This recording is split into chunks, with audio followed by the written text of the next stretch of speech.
Salve Rio é um projeto que nasceu do interesse mútuo de a gente produzir um jogo acessível. Que as crianças pudessem brincar juntas e ao mesmo tempo conhecer o Rio de Janeiro, né?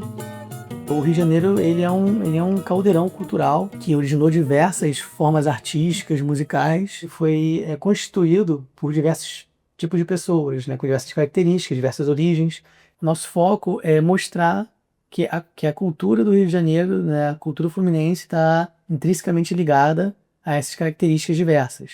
E que essas características diversas trazem a riqueza da nossa cultura.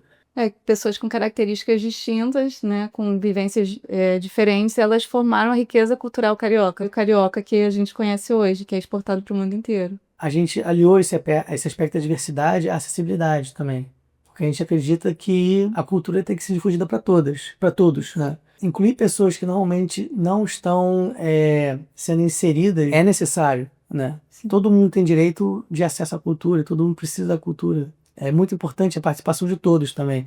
Então a gente se preocupou tanto em mostrar representatividade no produto, né? Mostrando figuras e fatos que realmente fazem parte da história, quanto também dar liberdade para o jogador ele construir o seu personagem, e nessa construção ele pode se representar da forma que ele quiser, né? Porque ele tem diversas opções, inclusive não só raciais. Quando ele constrói o personagem, ele pode escolher cor do personagem, o cabelo, forma como quer se vestir, como também aspectos de mobilidade, como ele pode ser cadeirante, ele pode ter prótese. Então, assim, então a gente se preocupou na representatividade. E nesse aspecto da acessibilidade, a gente se preocupou em ter uma parceria muito forte com uma clínica de neuroreabilitação, né, tendo assessoria de acessibilidade, justamente para a gente conseguir, de fato, botar na prática, né, não ficar só na teoria, essa questão da inclusão PCD. Eu, como mãe de uma criança com deficiência, eu vejo a necessidade grande de ter jogos inclusivos, que é uma forma deles interagirem com outras crianças. E dentro do Salve Rio, a gente pensou na inclusão desde o início.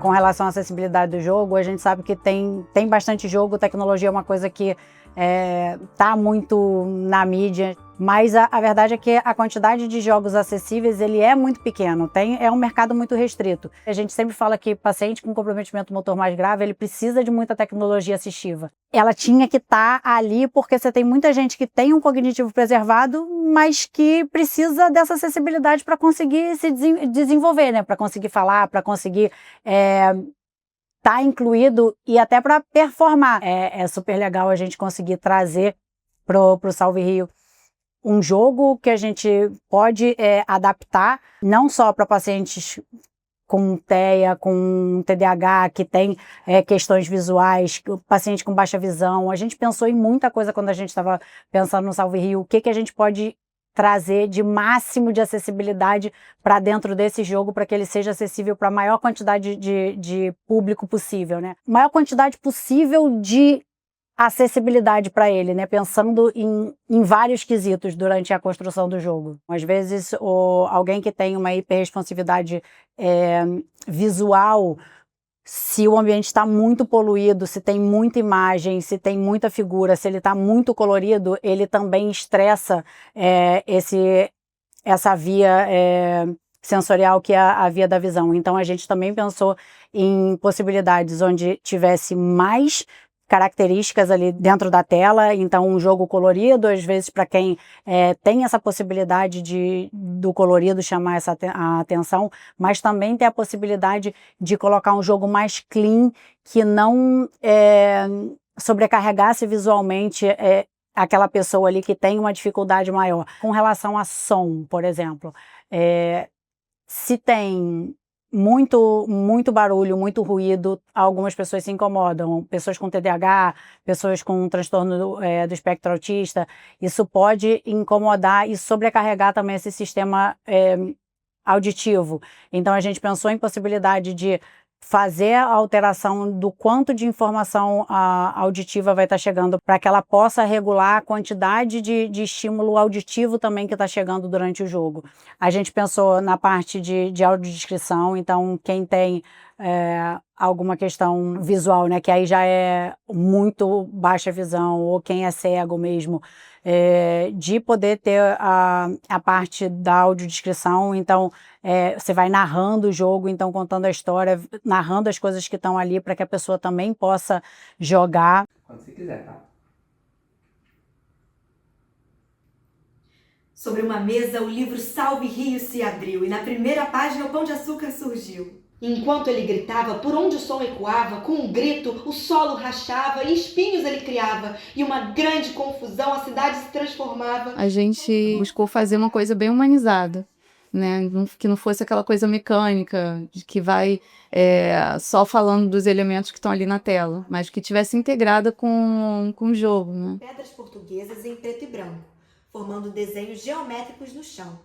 Para esse projeto, a gente se preocupou em contratar uma atriz, né, para interpretar a audiodescrição como sendo uma narradora, quase uma narradora de fábula, né?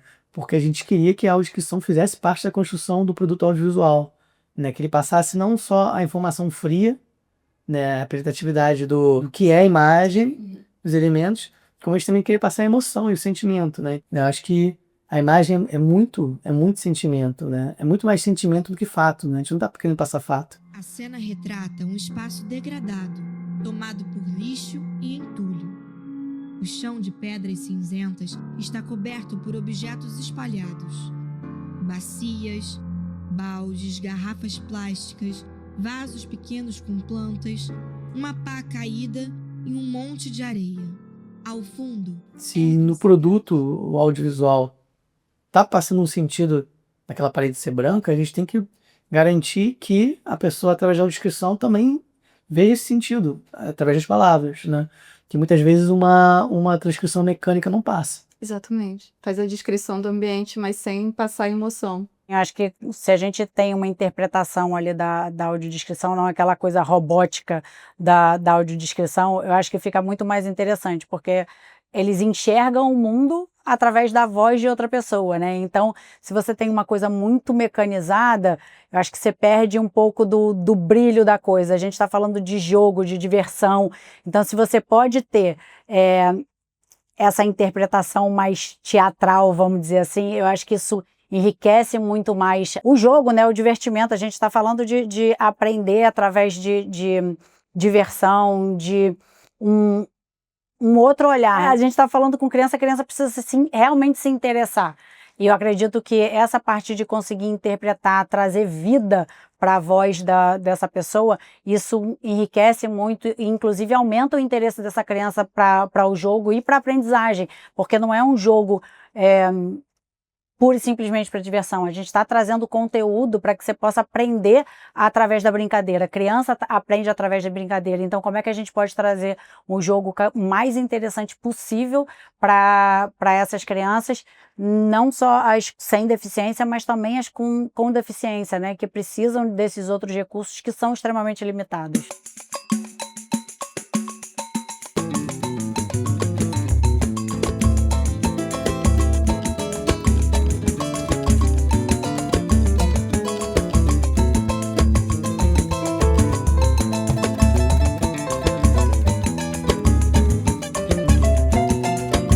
A parte de desenvolvimento da programação do jogo envolveu elementos que foram motivados pelo nosso motis, né, de fazer um jogo inclusivo. Ele permite que o usuário crie perfis, como se cria num streaming, por exemplo, para você poder construir perfis diferentes de jogadores no mesmo computador compartilhado. Isso permite o quê? Por exemplo, uma clínica de neuroreabilitação que tem o jogo. Ela pode ter várias pessoas jogando em turnos diferentes, em momentos diferentes no mesmo computador, para as pessoas não precisarem sempre configurar o jogo, os aspectos de acessibilidade para aquele momento. Você cria o perfil do João, o perfil da Maria. Então, esse foi um aspecto importante trazido nessa nossa discussão de acessibilidade. E também a questão de você poder jogar multiplayer, né? Você jogar multijogadores, para também pensando em aspectos de inclusão, né? Que você pode botar mais de uma pessoa jogando, dividindo a mesma tela. Então os desafios são compartilhados. Você consegue muitas vezes tornar mais acessível também nesse aspecto, né? No sentido de que talvez uma pessoa consiga ajudar a outra. Então a dificuldade está compartilhada.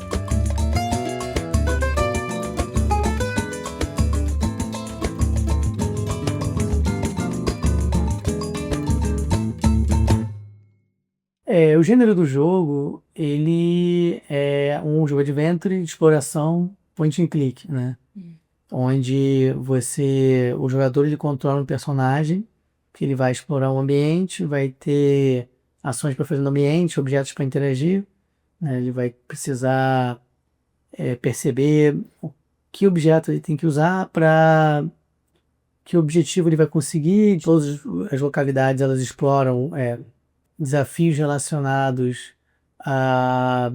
ao que a gente quer contar, né? Que no caso são as figuras representativas da cultura carioca.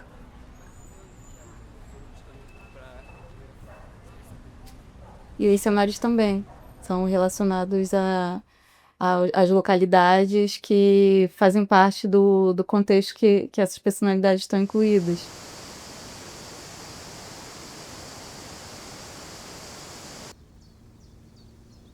O enredo do jogo começa com um personagem, o Mono, que ele seria o antagonista, mas ele não é um vilão. A gente não quis construir como um vilão, muito pelo contrário. Ele é uma figura que ao longo do jogo o jogador vai descobrir que ele precisa de inclusão, ele precisa ser incluído.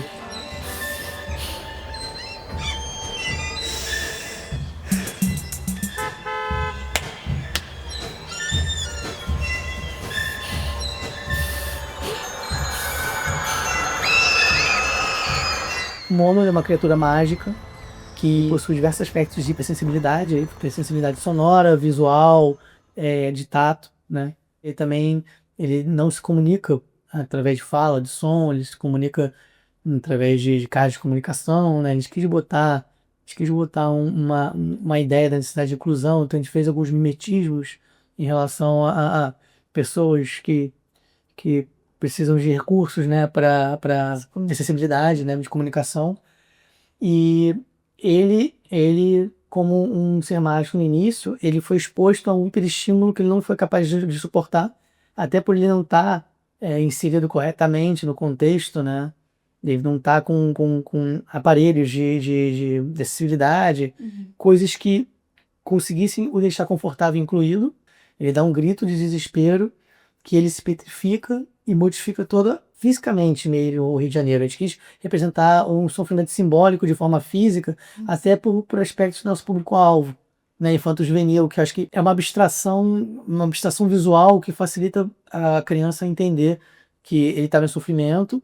Aí ele desconstrói o Rio de Janeiro, ele desconstrói os principais cartões postais do Rio de Janeiro, que são locais conhecidos e o jogador consegue identificar e ver que está diferente, né? E a gente passa na estética do jogo esse desespero dele, né? Então, assim, a gente tem cenários que são mais espinhosos, tem cenários que são mais confusos, que tem curvas, que tem torcidos, para passar esse sentimento dele de angústia.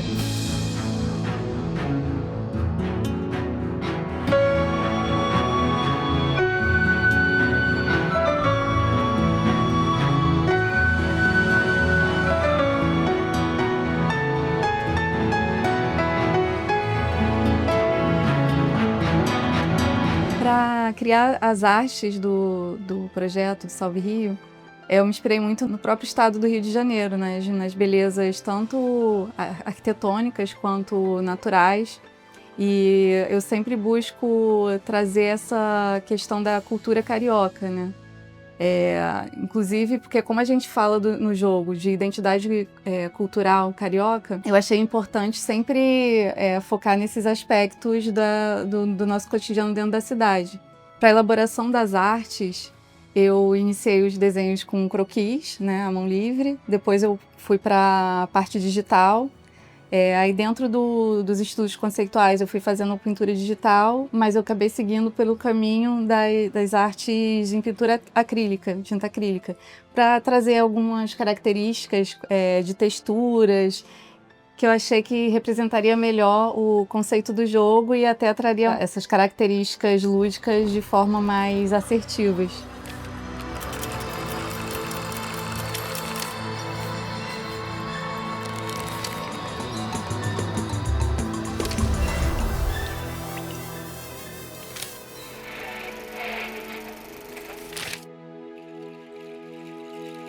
As paisagens, né, presentes no jogo, elas foram escolhidas por serem pontos muito característicos do Rio de Janeiro, né? A gente tem os Arcos da Lapa, tem a Pedra do Sal, Copacabana. A gente procurou selecionar regiões que fossem muito significativas para a cultura da pessoa fluminense, né? E trouxesse também características tanto arquitetônicas quanto da natureza do Rio. Que é uma grande característica do Rio de Janeiro, né? Sim. A junção perfeita do selvagem, do natural, com o urbano.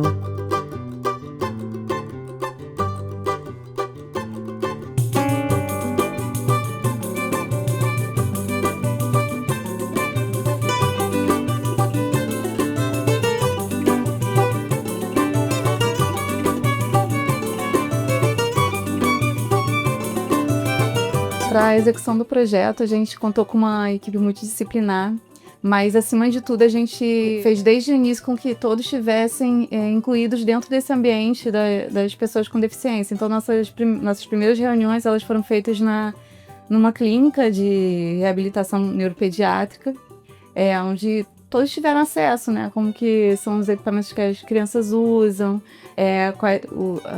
as diversas habilidades que elas têm.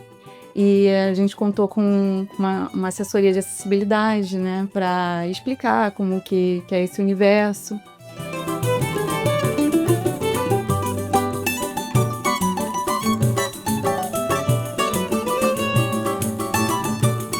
Nós realizamos, né, diversas reuniões com a equipe inteira, que incluíssem a todos, do administrativo, a pesquisa, a som, a acessibilidade, para a gente garantir que todos estavam tendo a mesma visão, o mesmo barco.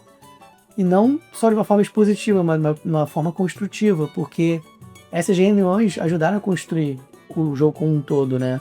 O enredo, as ideias, muitas coisas partiram dessa produção coletiva, né? O interessante é que cada um tem a sua visão, né? São profissionais com expertise diferentes, com vivências diferentes, mas todos do Rio também. Então é interessante porque a gente está falando sobre o Rio e eles ajudaram a compor essa ideia do que a gente acha que tem que mostrar, do que é interessante desenvolver num jogo a respeito dos aspectos culturais do Rio.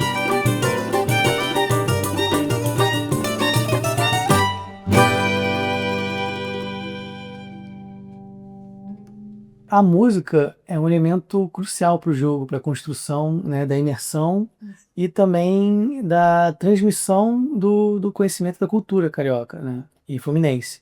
Porque a música é um aspecto muito, muito relevante, muito forte e importante da nossa cultura, né? E nós temos grandes representantes ao longo da história que produziram obras que foram conhecidas internacionalmente, né? A parte da música a gente considerou muito importante porque ela ajuda a dar a ludicidade do jogo e ela também ela faz essa condução da narrativa, né? Até junto com a parte de audiodescrição. E a gente convidou o David Tidio para esse projeto com a gente, porque ele tem toda uma experiência de audiovisual e ele sabe traduzir muito bem, através da música, os sentimentos.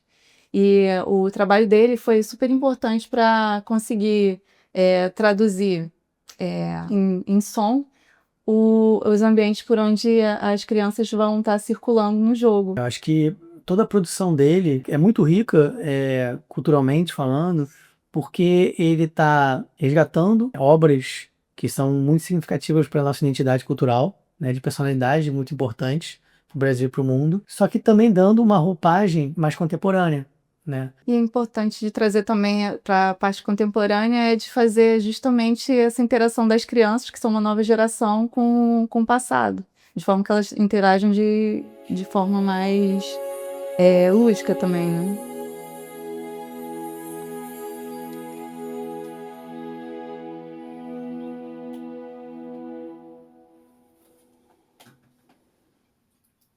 Cara, essa última parte é maravilhosa, cara.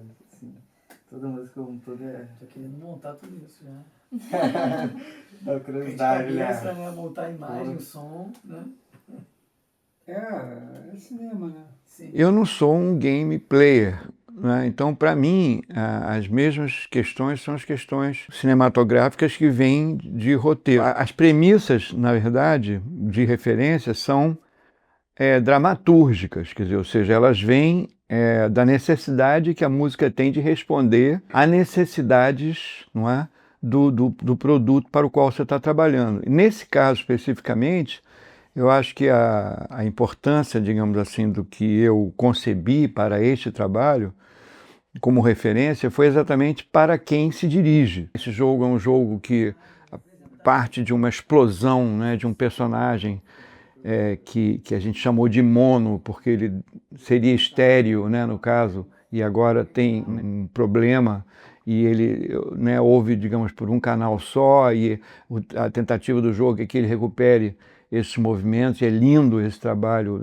esse roteiro, né, para o que se destina o jogo. Então eu procurei trabalhar, né, de uma forma que qualquer pessoa, enfim, infantil, infanto-juvenil, adulto, né, pudessem ser pegos pela musicalidade, né, e pela emoção.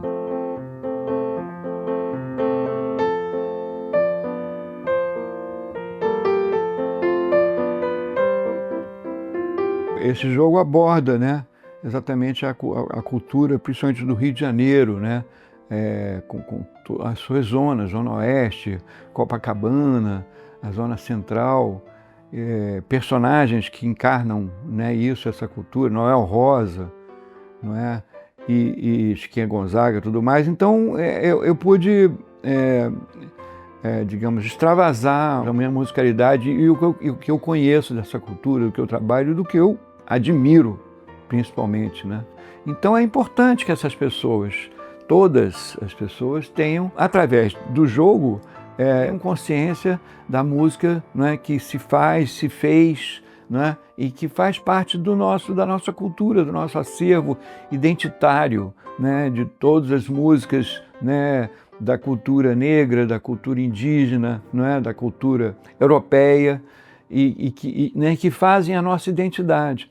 Então isso não está, no jogo isso está aberto completamente, escancarado, e eu acho que isso é um outro bem, digamos assim, que ao jogar você também pode influenciar, incutir nos jogadores, né, venham da onde vierem, né? É um jogo super pensado em várias frentes de acessibilidade. Ele não é um jogo para pessoa com deficiência, mas ele é um jogo inclusivo que a pessoa com deficiência consegue jogar e uma pessoa típica também consegue jogar. Com adaptação simples, a gente consegue trazer esse mundo maior para uma quantidade maior de crianças e para que esteja todo mundo junto, falando a mesma língua, sem que a gente precise segregar. A gente sempre fala que assim, as pessoas têm uma restrição maior àquilo que elas não conhecem, né? Então, se a gente faz as coisas serem conhecidas pelas crianças, já desde a infância você sabe o que é uma cadeira de rodas, o que é uma órtese, o que é um abafador, você já vai ser um adulto muito mais inclusivo, você já olha, você já sabe o que é. Então, também é uma possibilidade da gente expandir esse olhar das crianças e trazer isso para um lugar mais normal, assim, de que tá todo mundo no mesmo barco, todo mundo existe, cada um dentro das suas características.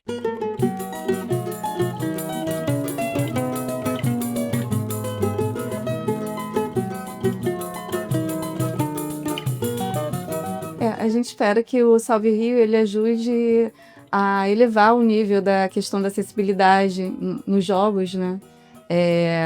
E inclusão de crianças com deficiências dentro desse universo de gamers, né? Que é uma forma deles interagirem com outras crianças, deles estarem incluídos dentro da sociedade, né? De estar participando também de uma construção cultural. O impacto desejado do Salve Rio é ajudar a dar visibilidade para a necessidade de criação de jogos inclusivos e incentivar a própria indústria a também seguir os passos de ter uma preocupação real de criar jogos inclusivos, né? Isso. Não só minimamente inclusivos, mas trazer esse público que muitas vezes está excluído para poder jogar. Isso, trazer tanto a representatividade quanto a acessibilidade para que as pessoas possam jogar. Ao final, assim, o jogador ele vai resolver o jogo conseguindo resgatar o mono, né? Resgatar ele desse formato petrificado dele de sofrimento, incluindo ele através de elementos de sensibilidade. O Salve Rio, na verdade, é um salve mono, né? Ele, com certeza, ele é o pilar do jogo.